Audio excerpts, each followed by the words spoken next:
met Gail after the two of us had both graduated from law school. She was in New York, I was in Chicago. She impressed me with the kind of work that she wanted to do. I mean, and she just had a great passion about her. When I think of CLAIM and I think about the work, I think of Gail. You know, I think of her in the 80s getting off the ground with the organization. I think of her working on shackling issues. She definitely is known for being this pioneer, this advocate around this work. I think it's amazing that Gail created CLAIM from nothing. To create an organization to serve not only a really disenfranchised segment of the population, but also sometimes an unpopular segment of the population is really amazing. And Gail was able to start an organization that has helped literally thousands and thousands of women and children and whole families. I mean, I think CLAIM is a trailblazer. I mean, there are very, very few organizations in the city, and there are, you know, organizations around the country, but there are very few organizations that are really committed to working with women who've been incarcerated, and particularly mothers who've been incarcerated, and working sort of with these dual systems, working with the prison system and working with the child welfare system. The National Roundtables for Women in Prison. She always worked so hard to get a lot of people there.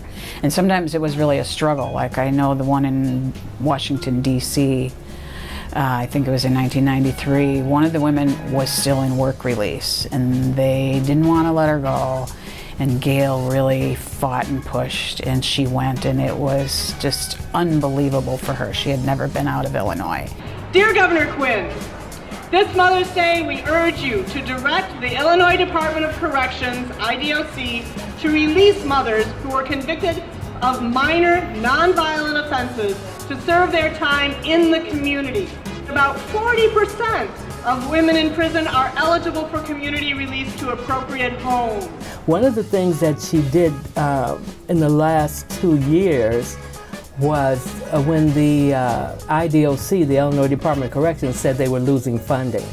Initially, they went right into cutting the women's programs. She had wrote that letter to the governor. The way she put the argument like a true lawyer, it was awesome. And because of that, many of the programs were continued. Her tenacity, her willingness to just keep at it because it's really frustrating work. I remember the first time I went to Springfield with her and I was in tears when I left. I don't think without somebody like that pushing, I think I would have given up sooner. And she never gave up. Sometimes when I'm at the jail or I'm at one of the prisons, I'll meet a woman who has been incarcerated for a long time, or a woman who has unfortunately become incarcerated again. And I am struck again and again by how many of them come up to me and ask me how Gail is, ask me to say hello to her, and ask me to tell her that she changed their lives. And even though it might have been years since they spoke with her, every single one of them remembers her name. I think that says a lot about her. Gail, it's really been great to get to know you as a friend, but I've really admired all the work that you've done, and I was so pleased to share it with you this year at the White House. Congratulations. Thank you for leading the way and allowing us the opportunity to work with you and to partner with you and make a difference in the lives of women. For all the women that you have taught to stand up and taught that they were precious and they were important in the world.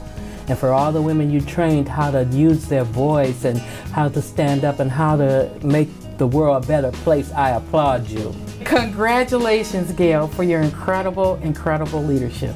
Congratulations, Gail. Thank you for everything that you've done. Thank you for creating CLAIM and for helping thousands and thousands of families. You've made a real difference.